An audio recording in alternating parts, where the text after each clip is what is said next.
Hello and welcome back to Headstrong and Innings with.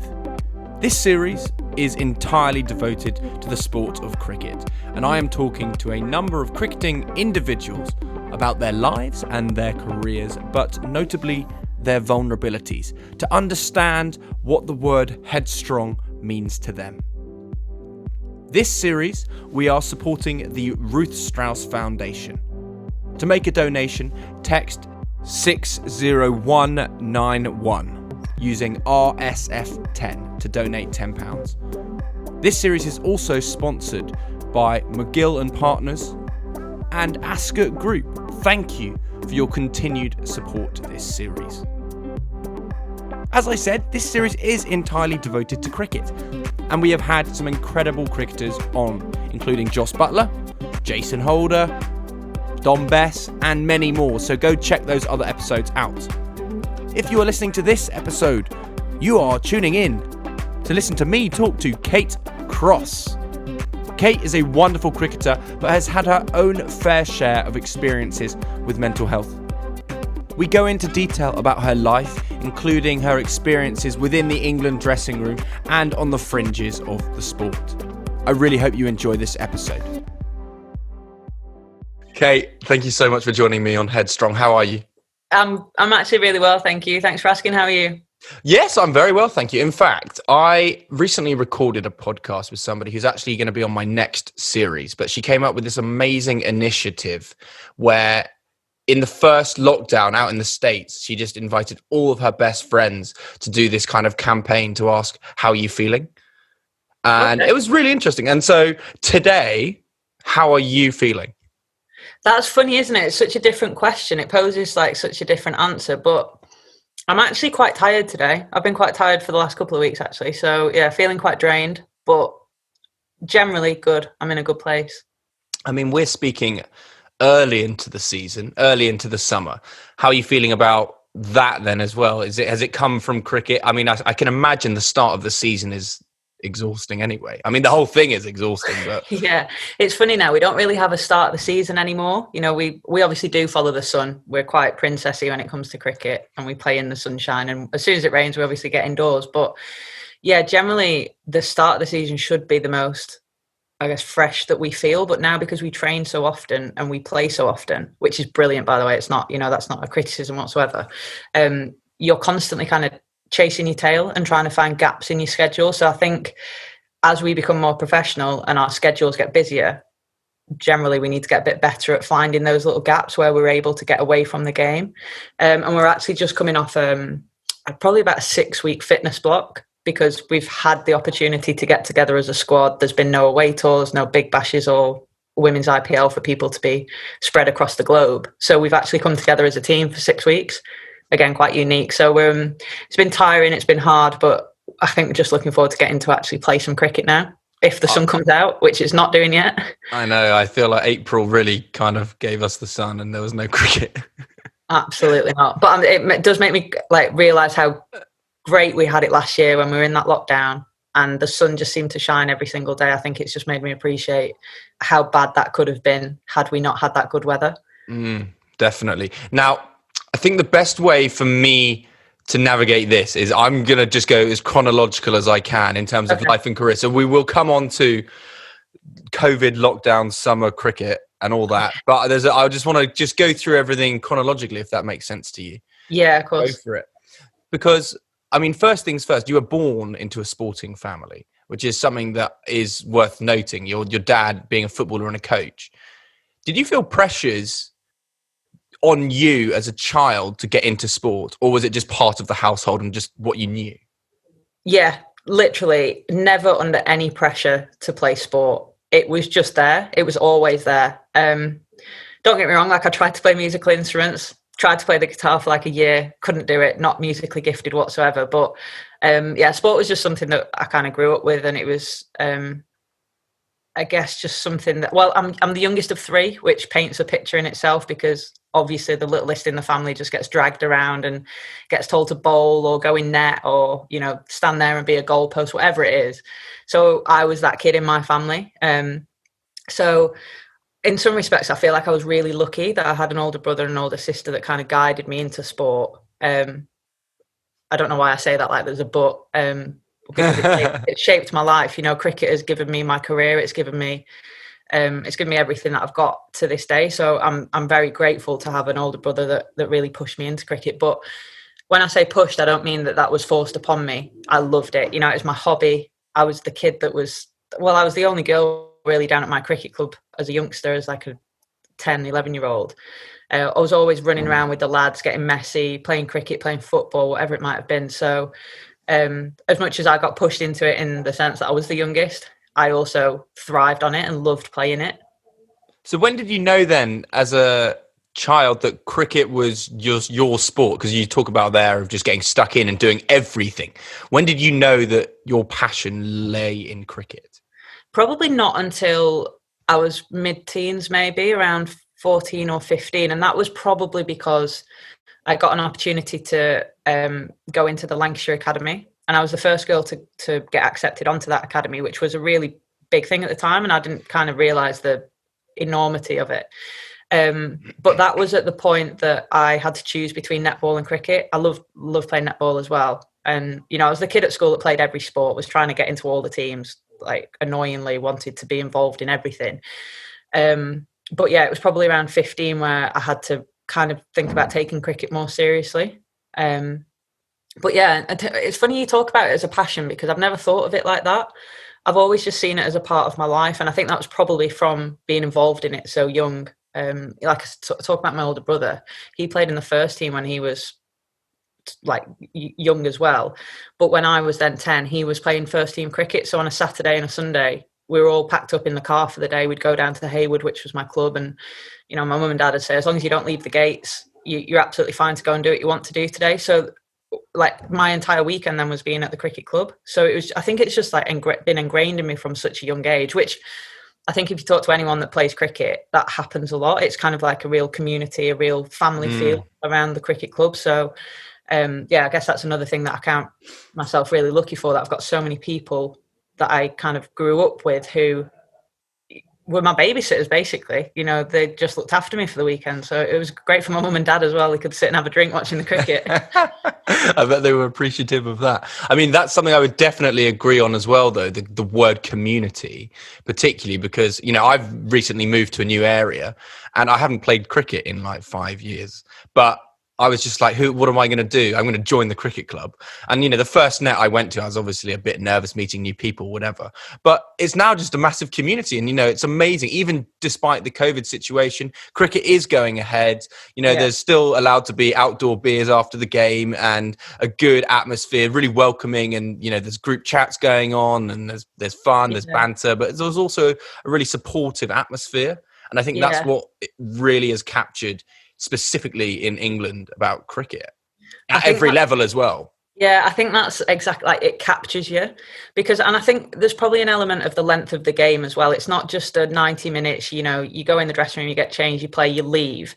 There's so much, like walking around the ground when you're batting, you talk to everyone as you go around. Like, it is just that sense of, you know, you're here for the day. It's an event. It's not a match. It's kind of an event of what you're all up to. And everyone, I know from my experience, everyone at Haywood loved a Saturday when the sun was shining and you'd go and stand on the patio and have a drink. And, you know, it was just a really lovely kind of childhood that I grew up in. And I think that's why I've always kind of pushed people to want to be involved in cricket, because I know the opportunities that it gave to me. And I'd love people to feel those as well.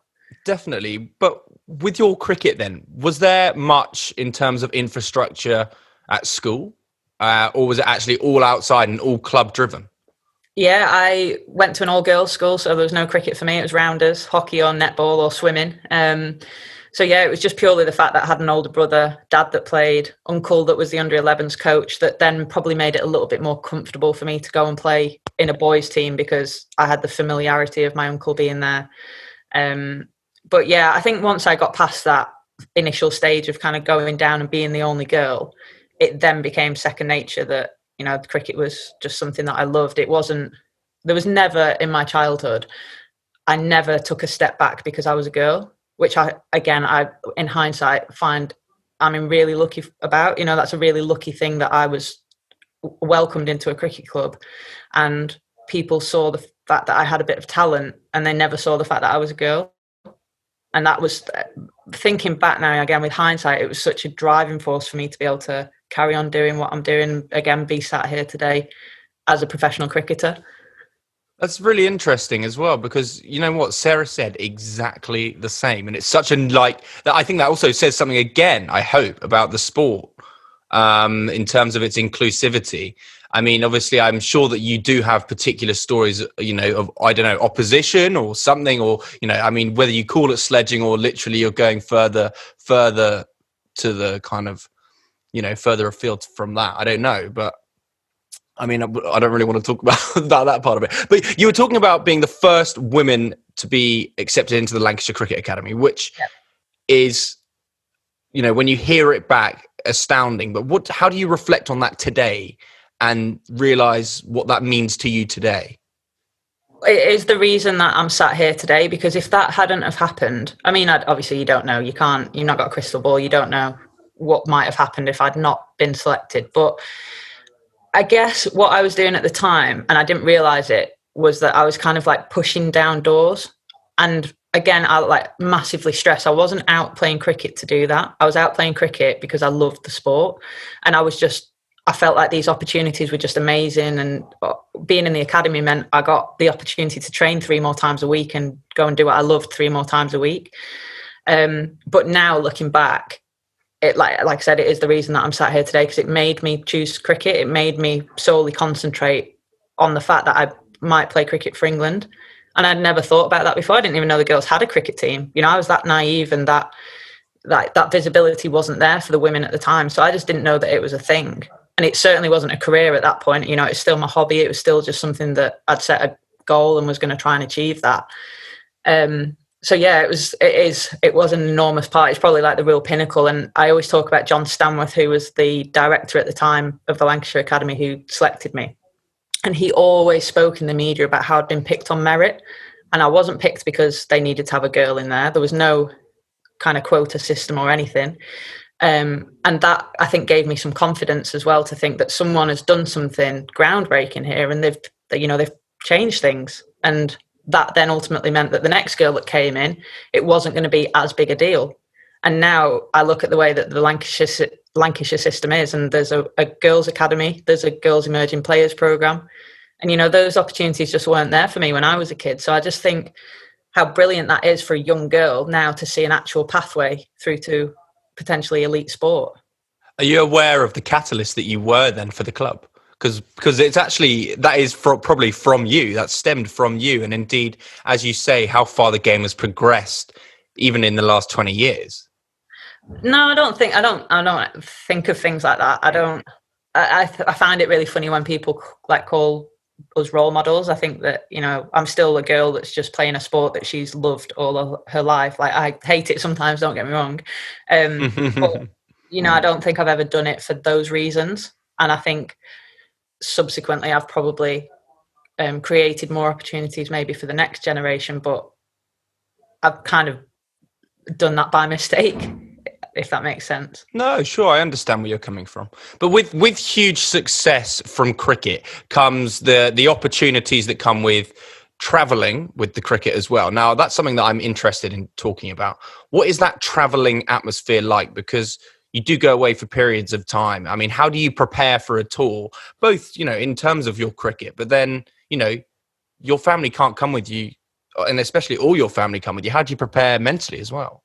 Yeah, that's something actually that I've probably found more difficult as I've got a little bit older. And I think that's probably from knowing how important my family are in terms of my support bubble. And I think COVID's kind of created that a bit more for me as well, knowing how important your family and your friends are. Because I think before COVID, we just took them for granted because you could go and see them every Saturday or whatever it is.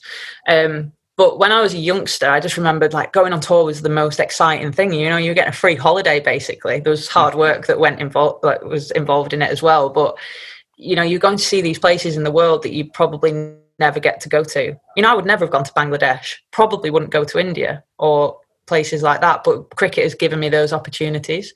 So, yeah, it's a real toss-up between making sure that you enjoy the culture, you enjoy the environment, you enjoy, you know, the fact that you are traveling. But now when we go away as a team, we have a job to do. We are there to play cricket. It's not it isn't a holiday. You can enjoy those bits, like And you would if you were in England.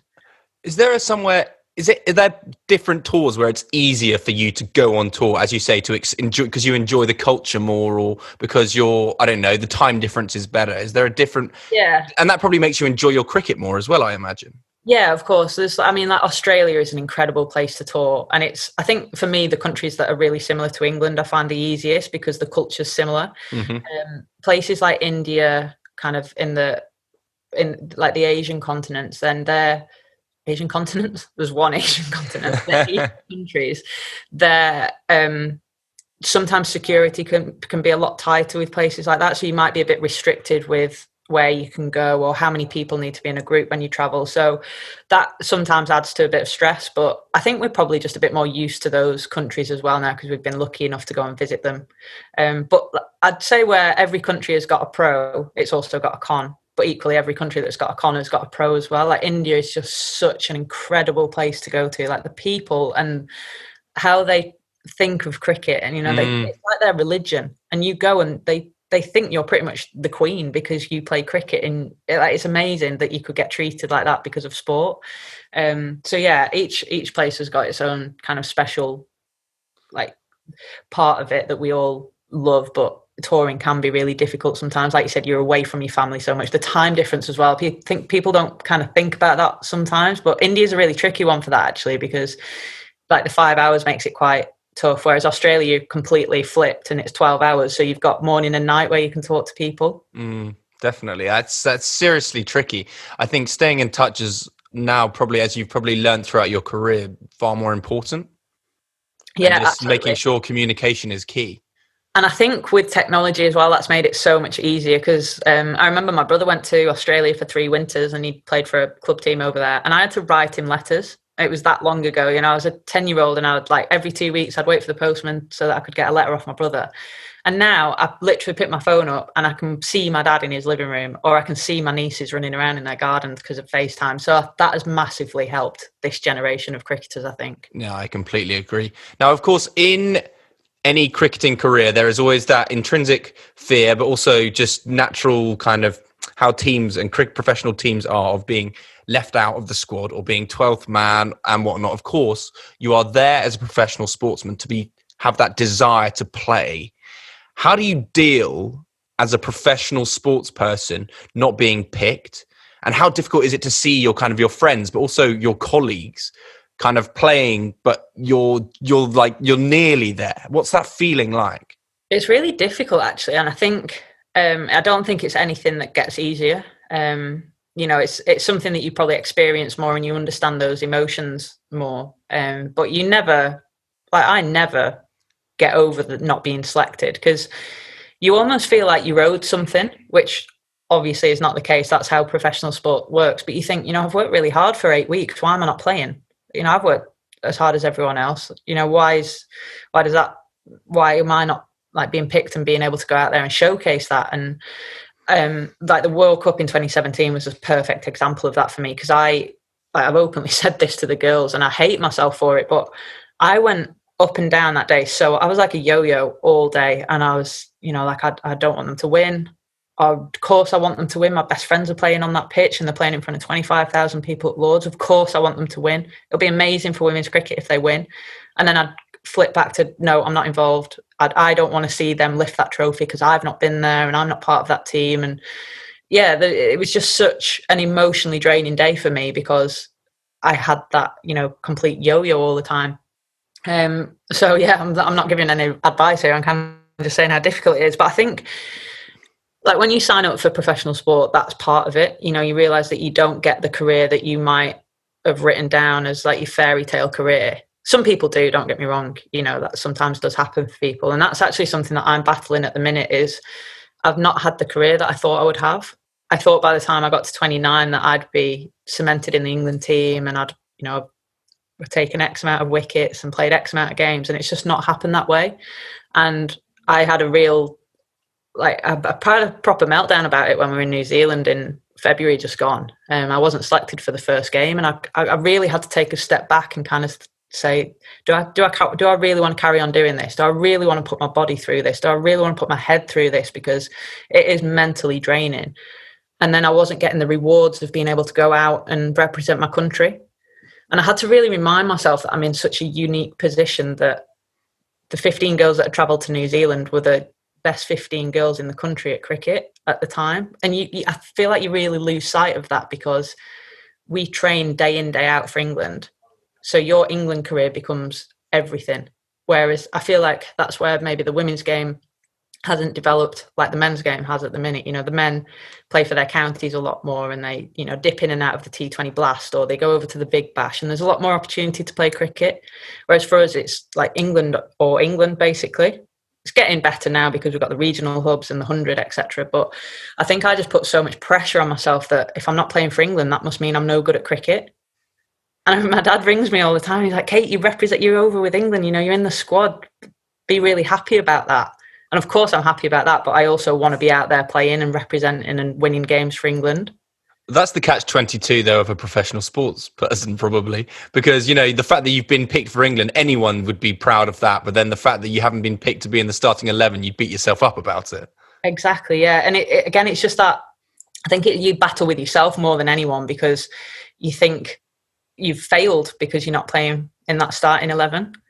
And there's literally only 11 girls that can go out on that pitch. And it's so easy to say it now when we're not in competition. If we were playing a game tomorrow and I wasn't picked, I'd probably be sat here crying to you. But I think it just also goes to show how much we put into it and how much hard work and kind of dedication and sacrifice. I've sacrificed a lot in my 28 years. I've missed out on stuff with my friends and my family. And like my niece, when she turned 4, I'd seen one Christmas with her. So, you just miss all out on stuff like that, yeah, it's great you go and traveling the world and seeing these places, but there's also a real human life that you kind of don't see a lot of, which I think social media brings a bit more to now, because there is more access to athletes like that. But yeah, it just can be difficult. But like you said, that's what you sign up to with the professional sport. Well, I suppose that this next question then that's got a different angle. This has got a different angle to it, because the question I was going to ask is kind of being left out of a squad. Say there are 15 on tour and the 11 are picked. Do you feel isolated from the playing 11 during that game? But then in the same breath, do you feel isolated because you are also on tour and you're away from all these experiences that you feel like you could be missing out on? I'd say you'd never feel isolated, because I think we've got a very good group of girls. We've got a lot of girls who've probably been in and out of the squads and in and out of the team, so they understand that running the drinks is the worst job in the world, but someone's got to do it. And we actually really pride ourselves on doing that job well as well, because I always think to myself, if I was playing and it was a red hot day and you're in Perth and you needed someone to be there to make sure you're hydrated and fueled, etc., how would you want that person to act to you? So I always try and think of it that way, that I've actually still got a job to do that day. Well, you're probably the most important person that day. Well, I genuinely think the test match that I played when I made my debut in 2014 now, I genuinely think we won that test match because of our 12th, 13th, 14th and 15th, because it was like 50 odd degrees for 4 days and we wouldn't have coped without them there. And it sounds patronising when you thank the drinks people, but it's a thankless job. And like you said, someone's got to do it and you need those people to do it. So I just try and think, as cliche as it is, just do the best job that you can that day for the girls there, because they would do the same for you. This series is brought to you by 2 magnificent sponsors, Ascot Group and McGill and Partners. Ascot Group is a global specialty insurance and reinsurance group with a record of underwriting excellence and superior claims service. Founded in 2001, the company provides a broad range of property and casualty solutions to customers worldwide through its platforms in London, Bermuda, and the United States. Ascot is a long-standing supporter of charities with a link to sport, including ongoing sponsorship of the Great Britain Wheelchair Rugby Club. With a recent increase in mental health awareness, the company is particularly proud to support Headstrong Season 5 and Innings with, which focuses on the psychological well-being challenges that arise from professional sport. McGill and Partners is a boutique insurance broker helping corporate clients find specialist solutions for their most challenging and complex risks. Growing rapidly since its launch in 2019, the company operates in the UK, Europe, and the United States and prides itself on working with some of the biggest companies in the world. And you can find out more on their website, mcgillpartners.com. McGill & Partners understands high performance and the mental health challenges that can be associated with it, regardless of the industry people are working in. The company is fully committed to their employees' well-being and are delighted to be sponsoring the Headstrong podcast series. It is also delighted to support the Ruth Strauss Foundation. Thank you to these two wonderful sponsors. Now, this podcast is rooted in mental health, and as we said before we started recording, you have obviously talked about your own experiences beforehand, plenty. But I want to kind of talk about it a little bit myself, because some listeners will never have heard from you before, which is exciting, and so they I think deserve to hear your experiences and your story, because every story is unique. Yeah. And this. I don't know for you, when did you first become self-aware of the fact that you were in tune with your own mental health? And I don't want to say had difficulties as such, but when were you first aware that you were like, hang on, something might not be quite right? It was my second/third year of university. So I was 21. And I remember being sat in a lecture theatre studying psychology, talking about depression. And I remember looking at all the symptoms of depression, and I could tick off like 10 of them. And I just thought, wow, I've needed a textbook to tell me what I'm going through. And I remember going home that weekend. It must have been near the cricket season, because I think we were going watching my brother play. And I remember driving in the car with my mum, and I said, Mum, I need to talk to you about something, but kind of regurgitated that story and said, I feel like I've got these symptoms. I think I'm struggling with depression. And she said that she was going to talk to me about it that day as well, because she'd noticed that I've not been myself. I was quite withdrawn. I'm kind of generally an extroverted person, like life and soul. In a dressing room, I'm generally the joker. So when I'm not up and about, everyone knows, and it's quite obvious. And people used to kind of not give me grief about it, but it kind of was like my... what's the right word? It was the thing that people said to me was like my downfall. That, oh, when you're up, you're brilliant, you drag people with you, but equally when you're down, you drag people down as well. And I never understood this. I just thought it was me just kind of being a bit of a miserable northerner and, not being able to have energy all the time. And then the more I started to understand mental health, the more I realized that every time I went into that dressing room, I was putting on a face. I was turning up with a smile on, making sure the music was loud. It was just constantly trying to make sure I was up all the time, so people didn't ask me what was wrong or how I was feeling, like you did at the start. So yeah, that was probably the first real, like how long I'd been experiencing that, I'm not too sure. I can't really remember, but I definitely remember that conversation with my mum in the car. And that was when I went to my GP for the first time and kind of really started to look into my mental health. So from a cricketing perspective then, can we kind of maybe explore those emotions of that ODI against Pakistan in 2016 then?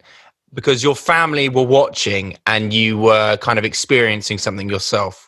Yeah, all of it becomes a bit of a blur to me. Like the timelines, I can't quite work it all out. I know I definitely had a lot of ups and downs from that, being that 20-year-old, because Pakistan, I think, was when I was around 24, 25. So there's 4 years there of, battling and not quite getting it right and not probably getting the right help as well.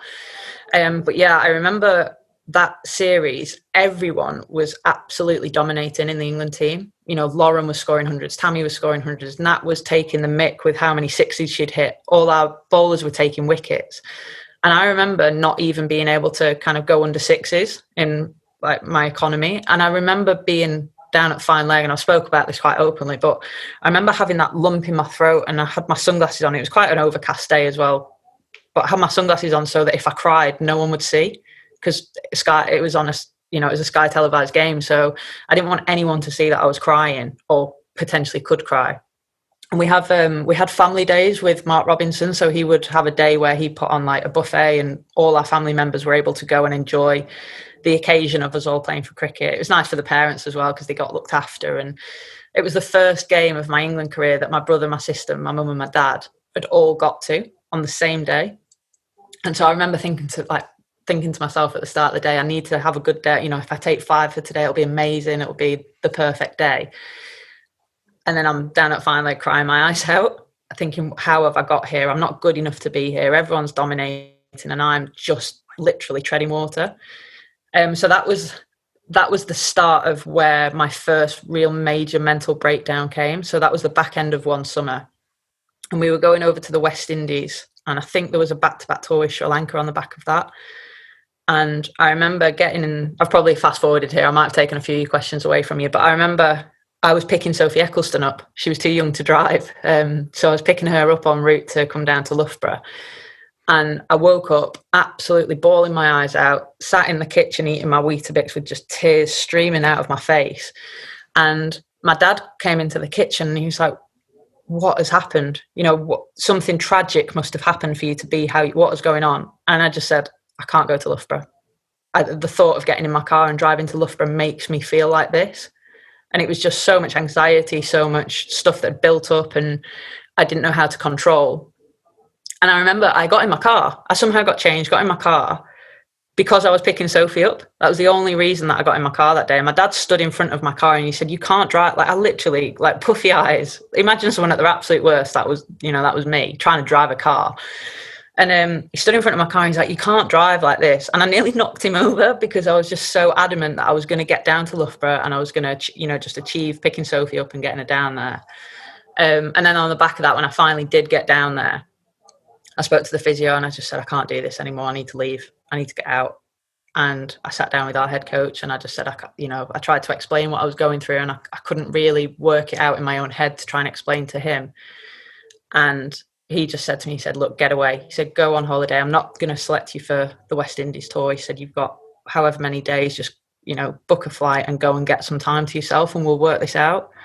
And it was such a difficult time for me because I knew if I had that conversation with the head coach, I knew that I'd potentially jeopardize my spot in the one-day team, which would eventually be the World Cup team that went on to win it in 2017. So it was a real difficult time because I knew that I wasn't okay in myself, but I knew that if I took a break from it, it could harm my career as well. So it was such a difficult one. How important was it, though, for you to take a break in cricket? Because it's so important to understand that cricket is merely just a game and it is just a sport and it's not the be-all and end-all and definition of one's life. That's what I couldn't get my head around at the time because everything that you said then was how I felt about cricket. It felt like the be-all and end-all. It felt like if I didn't go on a tour, then I wasn't going to get my contract renewed. If I didn't get my contract renewed, I couldn't be a professional cricketer. So I wouldn't earn any money to, pay. I didn't have a mortgage at the time. But I wouldn't have any money to do anything. I'd need to go get a job. So I kind of catastrophized all that stuff in my own head. And the first conversation that I had with our psych when I first started working with him, he said to me, he said, who are you? He said, are you Kate Cross, the cricketer? And I said, well, yeah, I am because, that's how my mates see me. That's what every time my mates talk to me, they ask me about cricket because that's what people know me as. He's like, right, this is where we're going to start. He said, you are not Kate Cross, the cricketer. You are Kate Cross who happens to be good at cricket. And I think that balance that I had, and a lot of it came from my hobby becoming my job overnight. I couldn't work that perfectionism that I've spoken about in many interviews, but a perfectionism crept into my game that was so unobtainable that, again, every time I turned up to training, I thought I was failing because I wasn't hitting 6 out of 6 balls or, being able to deliver X, Y, or Z. I thought that I was failing. So that was, it was just so much stuff that had built up and built up and built up. And I didn't have the coping mechanisms to overcome what I was thinking or even change how I was thinking, that it then just kind of erupted in that day of trying to drive down to Loughborough. During that break from cricket then, and specifically that time, did you ever imagine giving up altogether? Yeah. And what was your thought process behind that? Were you, because I know the feelings and emotions that you would have probably gone through in a far lesser extent and not on such a big platform as to what you were giving up. But, the doubt comes in and you were probably thinking about a whole different life that you could try and live that would try and live up to something else. I don't know. That the night that I got home from Loughborough, well, actually, I had 3 very, very bad days. I had 3 days of not being able to get out of bed. I couldn't stimulate myself whatsoever. And I was in such a dark place. But I remember getting on my laptop and looking at jobs that were going, because I just thought, I can't keep putting myself through this, and there's something not right. And I thought it was cricket that made me feel like that. And it wasn't. It was my thought processes around cricket and everything that kind of comes with being a professional sports person. But yeah, I reckon I've retired from cricket about 15 times in my own head. And I reckon the next day I'm like, have a word with yourself, get out of bed, go and do a run, do something that makes you feel better, and then reassess. Because the second you start making decisions when you're in a bad place or you're emotional is when it doesn't go well for you. And that's something that I've had to learn, that's a coping mechanism. Because I try and fix things. I see if there's a problem. I think, right, if I do this, this and this, I'll be fixed, or that will be fixed. And you just can't do that with mental health. It's such a long game, and cliche cricket, I know, but it is like you've got to put a lot of time and hard work into it. It's like anything. It's like being in the gym. It's like learning how to bowl a softball. You've got to put time into it. What are your techniques then now to stay on top of your own mental health? And how do you, for example, like I did do at the beginning of the podcast, how do you keep in check with yourself? My biggest one is exercise, which sometimes is really difficult because I literally exercise for a living. And I remember I went through a phase where I found it really difficult that all my exercise was prescribed for me. But I think we've got such a better understanding of, well, the relationship I've got with RS&C now is absolutely outstanding. Like, I can turn up and say to him, Ian, I know you've set this run, which is 30 seconds on, 30 seconds off, but I just need to go and do a run. I need to go and do a 4 or 5K, and I just need to get my headphones on and go. And he says, you know what? And like, he trusts me, basically. He trusts that I'm going to do the right things. So having that relationship with him was so important. So yeah, exercise my number one. Like, I can't tell you how many panic runs I've been on where it's been like 10 o'clock at night and I've had to put my running gear on and just go out 10, 15 minutes just to kind of calm myself down. This is bad, but when I'm not in a good place, I meditate a lot. And then as soon as I start feeling a bit better, I kind of like, I don't need to meditate today. And I kind of get out of the good habits, which is not something that I would advise. Like, when you've got your good habits, try and keep them as long as you can. That's like exercise as well. For a lot of people, Absolutely, yeah. It's easy when you're in a good place. It's so easy, but when you're not in a good place, I just always say to myself, when I'm not in a good place, what is the one thing that I know will make me feel better now? And more often than not, it is exercise, or it's dragging myself out to go and see people.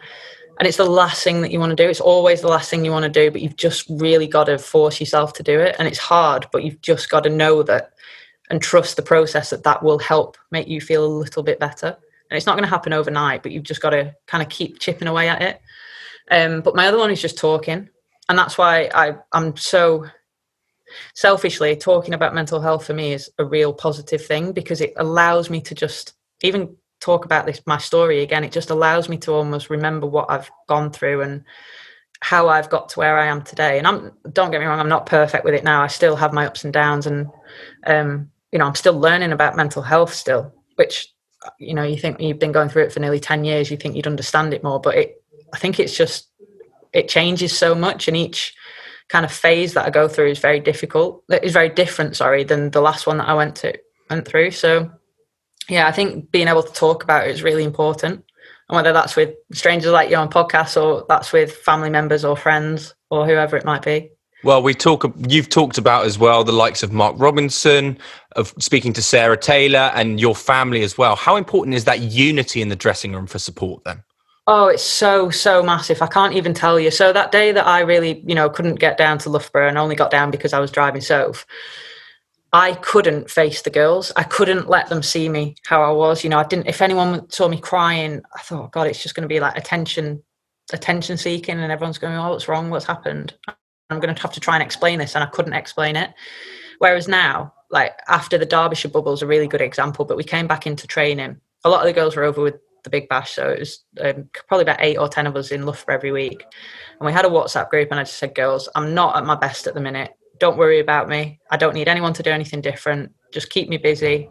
If you see me a little bit upset, it's okay, I'm just going through some stuff, I'm working through some stuff, and I can be so open with them.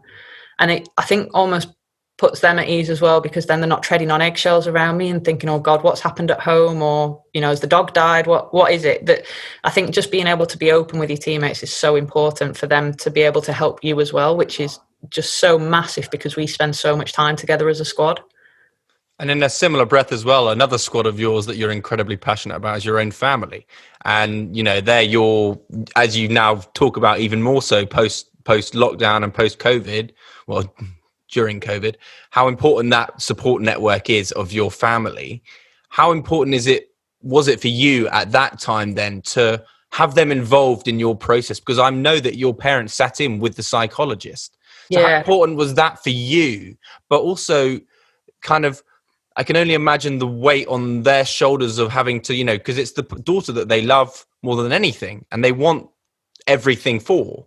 Yeah. So it must have been an interesting kind of pathway for you all. Yeah, I actually went through a phase of keeping them in the dark about my mental health because for that exact reason, I didn't want them to worry about me. I didn't want them to think of me at university and, you know, in my lectures or in my house being sad or worried about me. So I kind of kept them out of it, and I realized that was the worst thing to do, because then I'd be sat there going, well, why is my mum not ringing me today? You know, does she not love me, or is she not bothered about me? And actually she just doesn't know. I've just not given her the privilege of knowing what's actually going on in my life. But yeah, they became massive, and those conversations that you just spoke about then about them being in the psychologist chat with me, like, they were awful. They were I knew that they'd be awful, and I dreaded them because of that. And there was just this one chat that really vividly sticks out to me, and it was around how I had to be really open about the fact that I needed to be perfect in front of them, because like that family day that I spoke about it was at Worcester against Pakistan, how I felt like I needed to perform because they were there. And my dad laughed and he said, Kate, you're playing for England. Why on earth would we care how many wickets you've taken that day? You know, we got to be there as a family to support you. And just hearing him say those words, like, we're not a lovey-dovey, like, we don't text each other family that, you know, like, I love you. And we're not like that. We support each other, but we support each other with kind of actions more than anything. So for him to say something like that to me, I'd never heard it before. And he, when I got into the Lancashire Academy, he kind of did a lot of interviews as well, because David Cross's daughter had been selected for Lancashire Academy. And I remember he always used to answer the question of, you must be so proud of her, he always used to say, I'm not proud, I'm pleased, because I see how much hard work she does. So every time I heard that question, it kind of got shut down, and it wasn't, oh my God, I'm so proud of her. It was always I've seen how hard she's worked, so I'm really pleased she's getting what she what she deserves. So to have those conversations was so massive for me, and it was, we all kind of sat there crying, and it was just not nice. But ultimately, it was what's brought us together more as a family, because now my dad rings me every single day. Yeah, he knows that. It was a therapeutic experience, regardless of how you were feeling at the time, because it was one that needed to happen. Yeah, absolutely. And like, my dad came from an era of football where if you got injured, some guy ran on the pitch with a bucket and some water, and like, it was the magic sponge that just fixed everything. You know, you just put ice on any injury. There was no, oh, are you okay? You know, how are you feeling mentally? There was none of that when he was playing football. So it was a real, I think, game changer for him as well, to kind of talk about his emotions and talk about what it meant for him to see me play for England and stuff like that. But yeah, like I said, he knows that, like, now we're down in Loughborough 4 nights a week. I'm sat in a hotel room now. He rings me every night just to check how I am, because he knows that I'm away from my support bubble. So it's completely changed our dynamic as a family as well, because I think we are a lot more open now about being okay to talk about bad days or bad phases or whatever it is. And like, let's be honest, you're going to run back to your mum and dad. After the Derby bubble, I turned 29 on the 3rd of October. I think we got out of the bubble on the 1st. And I thought, thankfully I'm going to have some time with my family. I had a lovely day with them, got home to my flat, and I broke down. So on my 29th birthday, I've rung my mum in tears and said, I need to come back to your house. I'm going to come and stay at yours. And I'm sat in the kitchen crying on my mum's shoulder on my birthday, having had the best day with my family who I'd not seen for 6 weeks. So like that, I think it just goes to show the power of mental health and how it literally can get anyone at any time. It just doesn't, there's no rhyme or reason for how I was feeling that day, other than it just was a bad day. No, you're completely right. Something that I did want to talk to you about as well is, and I hope you don't mind if I do talk about it, because I know that you have previously mentioned the fact that you are described in certain interviews as being the daughter of somebody else, as opposed to I am Kate Cross, an independent person, without having to be described through a different narrative, having a father who is a professional sportsman. Did that put extra pressures on you unnecessarily? And indeed, did you put them on yourself because of that? Interestingly, this was something that again came out in all my psych stuff. So I didn't know that any of this was going on. So this, as a kid growing up, I was always David Cross's daughter. Or when I went and played cricket and my brother Bobby was in the first team and he was a very good batter, everyone knew me as Bobby's little sister. So I was always someone's sister or someone's daughter. And I think the stuff that we managed to unpick, me and my psych, was how, without knowing it at the time, I was someone without being someone, because I was, even just running around a cricket ground, everyone would be like, oh, that's David Cross's daughter or Bobby's sister. So I think subconsciously, I think it made me want to prove people wrong. And I think a lot of that came from being the only girl in the team as well. And the comments that we kind of didn't touch on earlier, but you got those comments of, you're a girl in a boys' team, they must be short or whatever. So I think subconsciously I was trying to prove people wrong, but in a really positive way, because I just thought, you know what, if I'm good at cricket, they'll see that, and they've got the opportunity now to see me bowl. So, basically shove your finger up to them.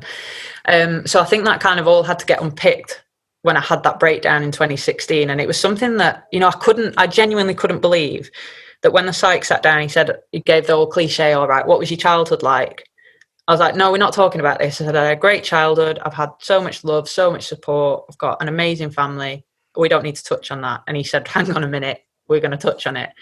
And then half an hour later, I'm in tears again, thinking, I didn't know I was under so much pressure as being that 12, 13-year-old. And I remember making my England debut, and the programmes that you get, where you get your little profile photo and it says, Kate Cross, Lancashire, wherever it is. The first line of mine was, ex-West Ham footballer, David Cross's daughter, his first England squad, or whatever it was. But, it was my dad that got mentioned before me. And I just thought, it's really, really easy journalism. Like, come on, guys, work a bit harder. Or like mention it at the end or whatever. But my dad loved it because his career had like a resurgence when I started playing cricket for England. He loved it. He got on Twitter and everything. Oh my word! I honestly can't believe it. Well, honestly, the way that you do talk about mental health is, I know that you're not going to enjoy me saying it, but it is inspiring, but also I hope, as you say as well, therapeutic for you to continue to talk about it, to understand the journey that you have been on. And every time that you can probably reflect on it now, you're comfortable talking to me about it.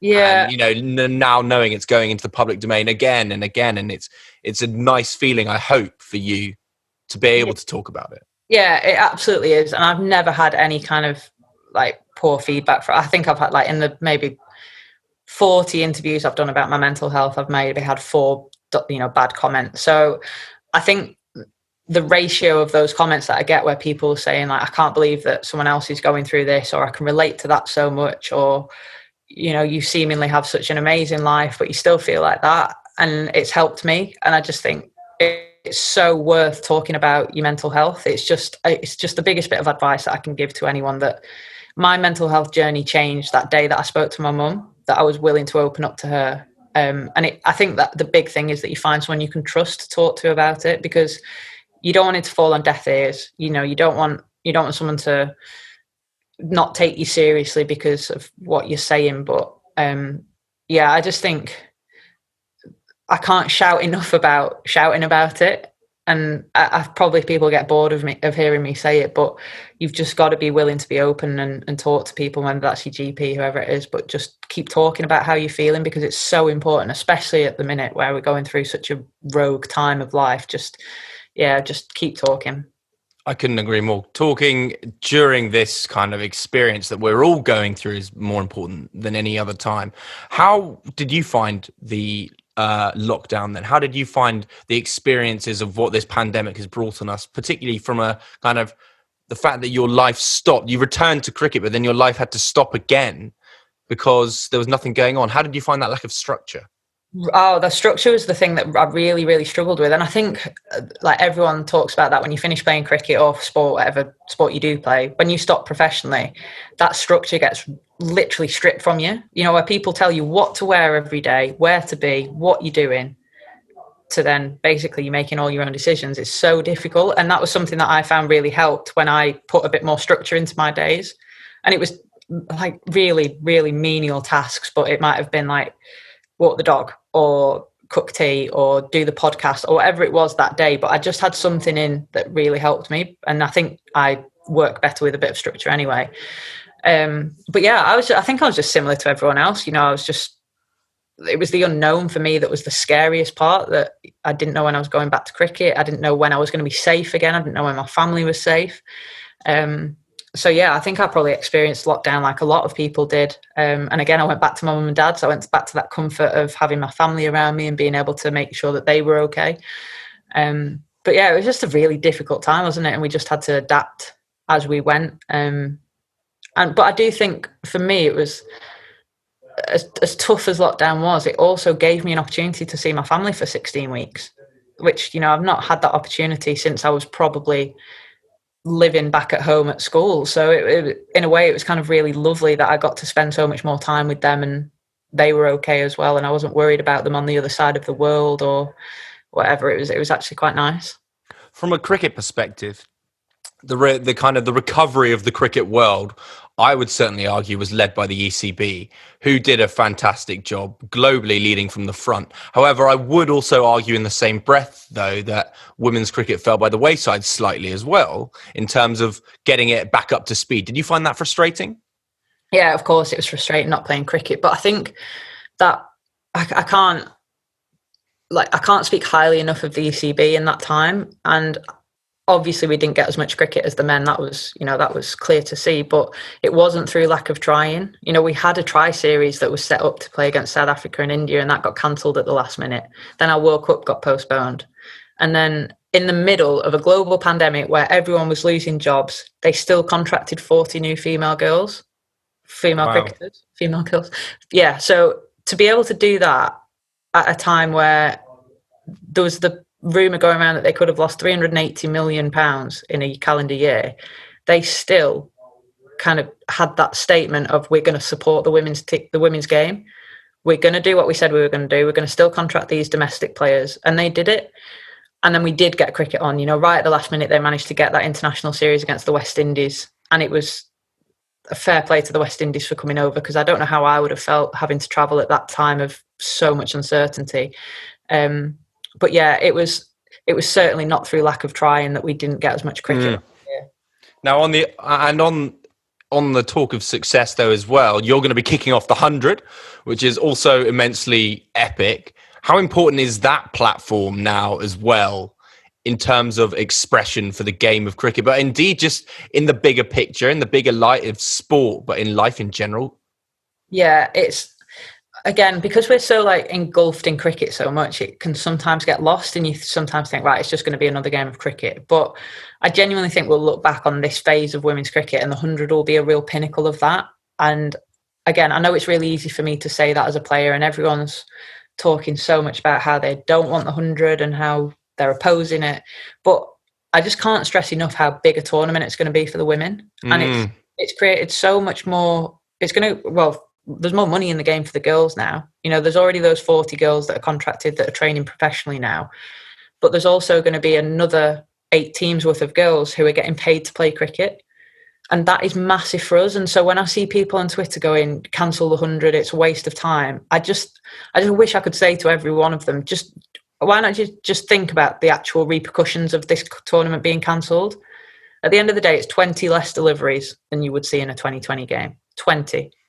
And yet everyone's kicking up this massive fuss about how we're changing the game and how it's all, you know, the format's changed drastically. It's still a game of cricket. It's still whoever scores the most runs wins. And that is what people love about cricket. You know, a 5-day test match can go down to the final ball.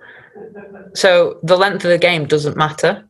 But I just wish people would take the women's side of it into consideration a bit more, because it's given us a platform for the first time in ECB's history, they are starting the women on a level playing field to the men. And that is absolutely mega. And I just wish that I could ring these people up and say, please think about what you're tweeting before you say it, because that's someone's mortgage that they might not be able to play if they don't play, if that tournament doesn't go ahead. So yeah, it is going to be massive for us. And sorry for the rant. No, not the rant at all. I mean, that is the unfortunate shallow-mindedness of Twitter trolls, I would argue. But nonetheless, I'm immensely excited for it. And I know that the majority of the world and indeed the cricketing community are excited for the 100. I'm, as I say, immensely excited. And I wish you all the best of luck. Thank you so much for coming on. But I have one final question that I ask every guest that comes on. What does the word headstrong mean to you? Wow, good question. I think for me, it just is an awareness of your own mental ability, I guess. No, ability is the wrong word. I think it's my awareness of me mentally. And like I said, my mental health journey has been just that. It's been a journey, and it changes and it's dynamic, and I've got to kind of go with it and learn as I go. So I think the more that I understand about myself and about mental health, the more I'm able to help other people as well. So I think being headstrong it's a real skill, actually. And I think it's something that you've got to put time into. And I'll say it again, but just keep talking to people, keep being open, keep talking to people. Really nice. I really agree with that as well. Kate, thank you so much. I really appreciate it. And I wish you all the best of luck this summer. And yeah, let's see lots of runs, lots of wickets and success. More cricket. That's all we want. Nice. Thank you. I'm taking it you're a Manchester Originals fan now then. Yeah, maybe. You don't sound like you're from Manchester. We are supporting the Ruth Strauss Foundation with Headstrong and Innings with. Sir Andrew Strauss lost his wife to non-smoking lung cancer in 2018. Just before her death, Ruth and Andrew discussed the idea of setting up a foundation to help other families who would be facing a similar ordeal. The Ruth Strauss Foundation wants to ensure that all families with dependent children facing the death of a parent are offered emotional support and guidance to prepare for the future, allowing them to make the most of their time together. In tandem, they are driving the need for more research and collaboration in the fight against non-smoking lung cancers, which are on the rise and to which Ruth ultimately lost her life. You can support their cause by making a donation today. To donate, text RSF10 to 70191 to donate £10. Or you can donate online at virginmoneygiving.com/fund/headstrong/RSF. Thank you for all your support of Headstrong and the Ruth Strauss Foundation. And that's it for this episode of Headstrong. A huge thank you to Kate Cross for joining me on this episode. I really appreciate her insight and honesty when it comes to talking about mental health. I wish her the best of luck for the rest of the season. Now, if you have only listened to this episode, don't worry, there's plenty more cricketers that I've already spoken to and still a few more episodes left this series. So if you fancy listening to some more, hit subscribe or scroll back through the catalogue. If you have enjoyed the podcast as well, please do leave a rating and a review. Every little bit helps. Until next time then, I will see you next week for another episode of Headstrong.